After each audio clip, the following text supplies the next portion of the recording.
नमस्कार दोस्तों, आपका स्वागत है आपके अपने यूट्यूब चैनल स्मार्ट स्टडी पर। दोस्तों, आरआरबी ग्रुप डी एग्ज़ाम 5 अगस्त की सेकेंड शिफ्ट का एग्ज़ाम सफलतापूर्वक हो चुका है।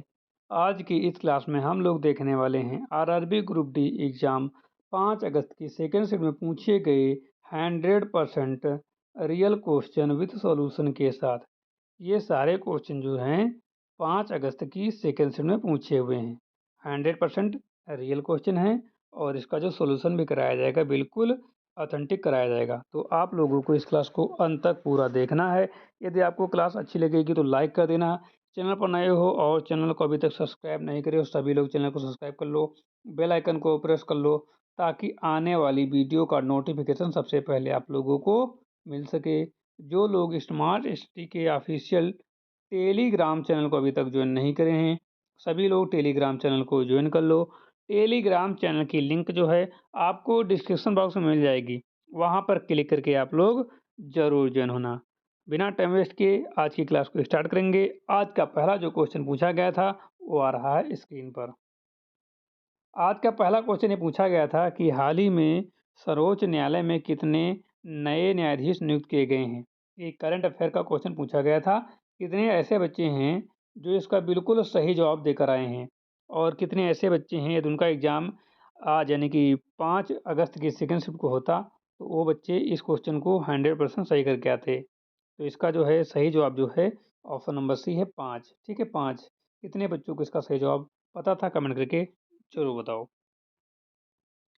Detail solution. हाल ही में सर्वोच्च न्यायालय में 5 नए न्यायाधीशों की नियुक्ति की गई है। इन नियुक्तियों का उद्देश्य जो है वो न्यायालय में लंबित मामलों के शीघ्र निस्तारण को सुनिश्चित करना तथा न्यायिक व्यवस्था को अधिक प्रभावी बनाए रखना। ठीक है, और नए न्यायाधीशों के आने से विभिन्न जो है संवैधानिक और महत्वपूर्ण मामलों की सुनवाई में तेजी आएगी। सर्वोच्च न्यायालय भारत की सर्वोच्च न्यायिक संस्था है जो संविधान की रक्षा और कानून की व्याख्या का कार्य करती है। अगला क्वेश्चन पूछा गया था कि इमिग्रेशन और विदेशियों नियम 2026 के तहत किस अवधि को समाप्त कर दिया गया। ऑप्शन है 7 दिन, 10 दिन, 14 दिन, 21 दिन। तो इसका सही जवाब हो जाता है 14 दिन। इमिग्रेशन और विदेशियों नियम 2026 के तहत पहले से निर्धारित 14 दिनों की अवधि को समाप्त कर दिया गया। इस संशोधन का उद्देश्य प्रशासनिक प्रक्रियाओं को सरल और अधिक प्रभावी बनाना है। नए नियमों के लागू होने से विदेशी नागरिकों से संबंधित प्रक्रियाओं में अनावश्यक देरी जो है कम होगी और इससे जो है आव्रजन व्यवस्था को जो है अधिक पारदर्शी और जो है आधुनिक बनाने में सहायता मिलेगी। अगला क्वेश्चन जो पूछा गया था द अर्थ प्राइज 2024 से किसे सम्मानित किया गया। इसका सही जवाब हो जाता है विवान छावछरिया, एरियाना अग्रवाल और अभियाना मेहता को। ठीक है, द अर्थ प्राइज 2026 से विवान छावछरिया, एरियाना अग्रवाल और अभियाना मेहता को सम्मानित किया गया। इन विद्यार्थियों ने जो है पर्यावरण संरक्षण और सतत विकास के क्षेत्र में अभिनव जो है समाधान प्रस्तुत किए। यह पुरस्कार उन युवाओं को दिया जाता है जो पर्यावरण संबंधी चुनौतियों के समाधान के लिए नए और प्रभावी विचार विकसित करते हैं। इस सम्मान का उद्देश्य युवाओं में पर्यावरण संरक्षण के प्रति जो है जागरूकता और नौचारा को बढ़ावा देना है। अगला क्वेश्चन है पद्मश्री से सम्मानित बशीर बद्र का हाल ही में निधन हो गया, वे कौन थे। वे जो थे वे एक कवि थे। ठीक है, बशीर बद्र उर्दू साहित्य के प्रसिद्ध शायर और कवि थे। उन्होंने अपनी गज़लों और शायरी के माध्यम से जो है साहित्य जगत में विशेष पहचान बनाई। उनकी रचनाएं सरल भाषा, गहरी संवेदनाओं और मानवीय भावनाओं को अभिव्यक्त करने के लिए जानी जाती हैं। साहित्य के क्षेत्र में उनके उत्कृष्ट योगदान के लिए उन्हें पद्मश्री सम्मान से सम्मानित किया गया था। अगला क्वेश्चन पूछा गया था केंद्रीय युवा कमान के प्रमुख के रूप में हाल ही में किसे नियुक्त किया गया। तो इसका जो सही जवाब हो जाता है तरुण चौधरी को। एयर मार्शल तरुण चौधरी को भारतीय वायुसेना की केंद्रीय वायु कमान का प्रमुख नियुक्त किया गया। केंद्रीय वायु कमान देश की वायु सुरक्षा और सामरिक अभियानों में महत्वपूर्ण भूमिका निभाती है। इस कमान के माध्यम से उत्तर एवं मध्य भारत के कई महत्वपूर्ण क्षेत्रों की सुरक्षा सुनिश्चित की जाती है। यह नियुक्ति भारतीय वायुसेना की नेतृत्व क्षमता को और अधिक मजबूत बनाएगी। अगला क्वेश्चन जो पूछा गया था, नौरेना शीश वाटिका नामक ओपन एयर नौरेना संग्रहालय का उद्घाटन कहाँ किया गया? इसका सही जवाब हो जाता है लखनऊ में। नौरेना शीश वाटिका नामक ओपन एवं संग्रहालय का उद्घाटन उत्तर प्रदेश की राजधानी लखनऊ में किया गया।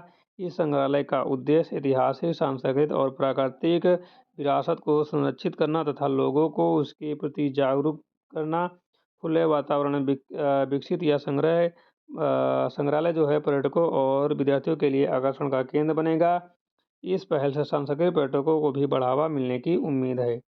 अगला क्वेश्चन जो पूछा गया था कि शांग्री ला डायलॉग रक्षा शिखर सम्मेलन जो है किस देश में आयोजित किया गया? तो इसका सही जवाब हो जाता है ऑप्शन नंबर 20 सिंगापुर में। ठीक है। शांग्री ला डायलॉग एशिया का प्रमुख रक्षा और सुरक्षा सम्मेलन है जिसका आयोजन प्रतिवर्ष सिंगापुर में किया जाता है।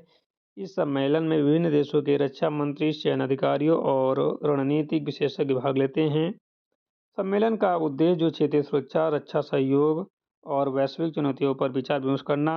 यह एशिया प्रशांत क्षेत्र के सबसे महत्वपूर्ण सुरक्षा मंचों में से एक माना जाता है।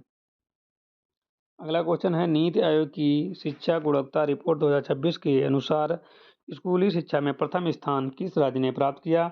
इसका सही जवाब हो जाता है पंजाब ने। ठीक है, पंजाब ने जो है प्राप्त किया। नीति आयोग की शिक्षा गुणवत्ता रिपोर्ट 2026 के अनुसार पंजाब ने स्कूली शिक्षा में प्रथम स्थान प्राप्त किया। इस उपलब्धि का आधार शिक्षा की गुणवत्ता, विद्यार्थियों को सीखने का स्तर, विद्यार्थियों की आधारभूत सुविधाएं और शिक्षकों की उपलब्धता जैसे विभिन्न मानक रहे। ठीक है। अगला क्वेश्चन जो पूछा गया था, सऊदी अरब ने लब लब बैतुम पुरस्कार के तहत किस देश को हज समन्वय के रूप में उत्कृष्ट हेतु सम्मानित किया?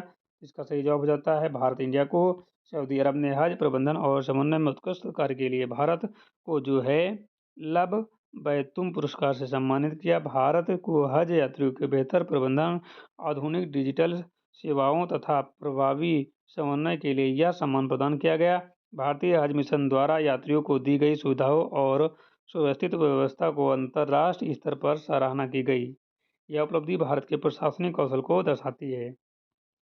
अगला क्वेश्चन पूछा गया था कि विश्व साइकिल दिवस हर वर्ष कब मनाया जाता है? तो इसका सही जवाब हो जाता है 3 जून को। ठीक है, विश्व साइकिल दिवस प्रत्येक वर्ष 3 जून को मनाया जाता है। इस दिवस का उद्देश्य लोगों को पर्यावरण अनुकूल, सस्ता और स्वास्थ्यवर्धक परिवहन के रूप में साइकिल के उपयोग के लिए प्रेरित करना। साइकिल का नियमित उपयोग प्रदूषण कम करने, ईंधन की बचत करने और शारीरिक स्वास्थ्य को बेहतर बनाए रखने में सहायक होता है। इस अवसर पर कई देशों में जागरूकता अभियान और साइकिल रैलियां आयोजित की जाती हैं। अगला क्वेश्चन, संयुक्त राष्ट्र महासभा के 81वें सत्र का अध्यक्ष किसे नियुक्त किया गया? इसका सही जवाब हो जाता है option number B Khalilur Rahman को। ठीक है, खलीलुर रहमान को संयुक्त राष्ट्र महासभा के 81वें सत्र का अध्यक्ष नियुक्त किया गया। महासभा संयुक्त राष्ट्र का प्रमुख विचार विमर्श मंच है। यहाँ जो है सभी सदस्य देशों को सम्मानित मताधिकार प्राप्त होता है। अध्यक्ष महासभा की बैठकों का संचालन करते हैं तथा विभिन्न वैश्विक मुद्दों पर सदस्य देशों के बीच संवाद को आगे बढ़ाने में महत्वपूर्ण भूमिका निभाते हैं। ठीक है। अगला क्वेश्चन है, डी.के. शिवकुमार को हाल ही में किस राज्य के 18वें मुख्यमंत्री के रूप में नियुक्त किया गया? इसका सही जवाब हो जाता है कर्नाटक। डी.के. शिवकुमार को कर्नाटक का 18वां मुख्यमंत्री नियुक्त किया गया। वे लंबे समय से राज्य की राजनीति में सक्रिय रहे और जो विभिन्न महत्वपूर्ण विभागों की जिम्मेदारी निभा चुके हैं। मुख्यमंत्री के रूप में उनकी प्राथमिकता राज्य के विकास, आधारभूत संरचना, शिक्षा, कृषि और निवेश को बढ़ावा देना। उनके नेतृत्व को प्रशासनिक सुधारों को भी अपेक्षा की जा रही है। अगला क्वेश्चन है, मेसलिन बिश्नोई नमक छिपकली क्या है? मेसलिन बिश्नोई नामक छिपकली की नई प्रजाति किस राज्य में खोजी गई है? तो ये खोजी गई राजस्थान में। ठीक है, मेसालिन बिश्नोई नामक छिपकली की नई प्रजाति राजस्थान में खोजी गई। इस प्रजाति का नाम पर्यावरण संरक्षण के लिए प्रसिद्ध बिश्नोई समुदाय के सम्मान में रखा गया। यह खोज भारत की समृद्ध जैव विविधता और वन्य जीव अनुसंधान के क्षेत्र में महत्वपूर्ण उपलब्धि मानी जा रही है। नई प्रजातियों की खोज से वैज्ञानिकों की पारिस्थितिकी तंत्र को बेहतर ढंग से समझने में सहायता मिलती है। अगला क्वेश्चन, अंडमान और निकोबार कमान के 20वें कमांडर इन चीफ के रूप में किसे नियुक्त किया गया? तो इसका सही जवाब हो जाता है विनीत मैकार्थी को। ठीक है, विनीत मैकार्थी को अंडमान एवं निकोबार कमान का 20वां कमांडर इन चीफ नियुक्त किया गया। अंडमान एवं निकोबार कमान भारत की पहली एकमात्र त्रिसेवा कमान है जिसमें थल सेना, नौसेना और वायुसेना संयुक्त रूप से कार्य करते हैं। यह कमान हिंद महासागर क्षेत्र में भारत की सामरिक सुरक्षा के लिए अत्यंत महत्वपूर्ण मानी जाती है। इसकी स्थापना वर्ष 2001 में की गई थी। अगला क्वेश्चन है, सीबीएसई का अध्यक्ष किसे नियुक्त किया गया? तो सीबीएसई का अध्यक्ष जो नियुक्त किया गया है वो लोखड़े प्रशांत सीताराम को किया गया है। ठीक है, लोखड़े प्रशांत सीताराम को केंद्रीय माध्यमिक शिक्षा बोर्ड सीबीएसई का नया अध्यक्ष नियुक्त किया गया है। सीबीएसई देश के सबसे बड़े शिक्षा बोर्डों में से एक है जिसके अंतर्गत हजारों विद्यालय संचालित होते हैं। बोर्ड का कार्य पाठ्यक्रम तैयार करना, परीक्षाओं का आयोजन करना तथा शिक्षा की गुणवत्ता को बेहतर बनाना। नए अध्यक्ष से शिक्षा प्रणाली में सुधार और आधुनिक तकनीक को बढ़ावा मिलने की उम्मीद की जा रही है। अगला क्वेश्चन है, न्यायमूर्ति मीनाक्षी मदन राय को किस उच्च न्यायालय का मुख्य न्यायाधीश नियुक्त किया गया है? तो इसका जो सही जवाब हो जाता है वो पटना उच्च न्यायालय। ठीक है, न्यायमूर्ति मीनाक्षी मदन राय को जो है पटना उच्च न्यायालय का मुख्य न्यायाधीश नियुक्त किया गया है। मुख्य न्यायाधीश उच्च न्यायालय के प्रशासनिक और न्यायिक कार्यों का नेतृत्व करते हैं। उनकी जिम्मेदारी न्यायालय के सुचारू संचालन, मामलों के प्रभावी निस्तारण तथा न्यायिक व्यवस्था को मजबूत बनाए रखने की होती है। यह नियुक्ति भारतीय न्यायपालिका में एक महत्वपूर्ण प्रशासनिक निर्णय मानी जाती है।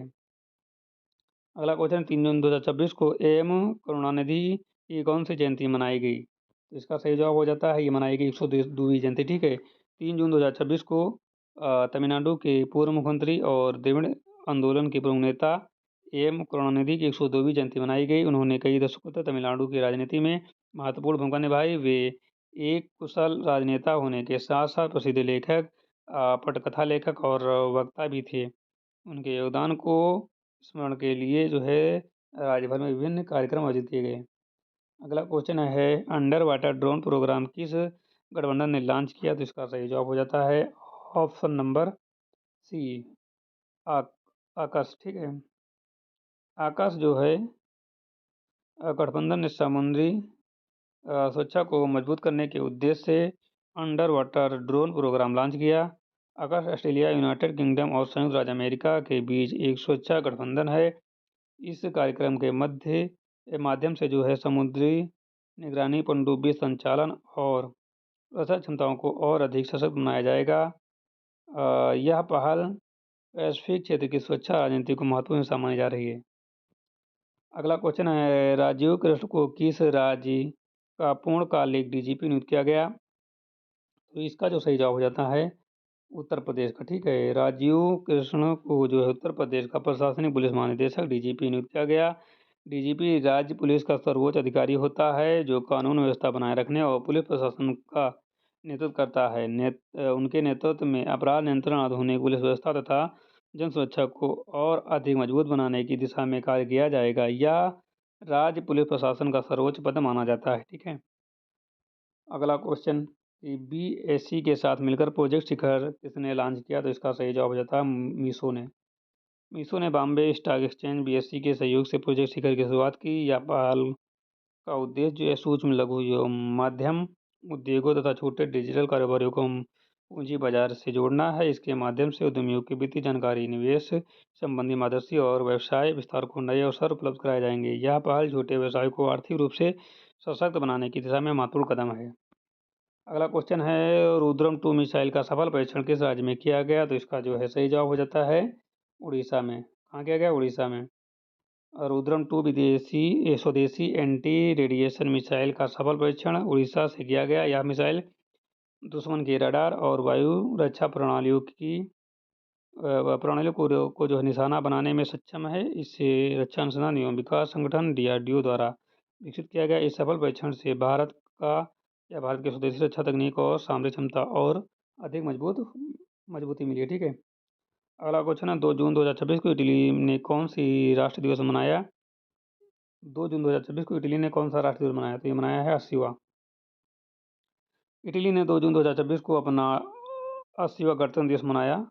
वे 1946 में जनमत संग्रह के माध्यम से इटली राजशाही समाप्त कर गणतंत्र शासन प्रणाली को अपनाया। इस अवसर पर देश भर में जो परेड, सांस्कृतिक कार्यक्रम और सांस्कृतिक समारोह किए गए। यह दिवस इटली के लोकतांत्रिक इतिहास का महत्वपूर्ण प्रतीक माना जाता है। ठीक है। अगला क्वेश्चन, 39वें राष्ट्रीय खेल 2027 का आयोजन किस राज्य में किया जाएगा? तो ये जो मेघालय में किया जाएगा। ठीक है। 39वें राष्ट्रीय खेलों का आयोजन वर्ष 2027 में मेघालय में किया जाएगा। राष्ट्रीय खेल भारत का सबसे बड़ा बहु खेल आयोजन है, जिसमें विभिन्न राज्यों और केंद्र शासित प्रदेशों के खिलाड़ी भाग लेते हैं। इस आयोजन से राज्य में खेल अधोसंरचना का विकास होगा तथा युवा खिलाड़ियों को अपनी प्रतिभा दिखाने का अवसर मिलेगा। साथ ही खेल पर्यटकों और स्थानीय अर्थव्यवस्था को भी बढ़ावा मिलने की उम्मीद है। ठीक है। तो आज की क्लास को हम यहीं पर जो है समाप्त करते हैं। मिलते हैं एक नई क्लास के साथ। तब तक के लिए जय हिंद दोस्तों।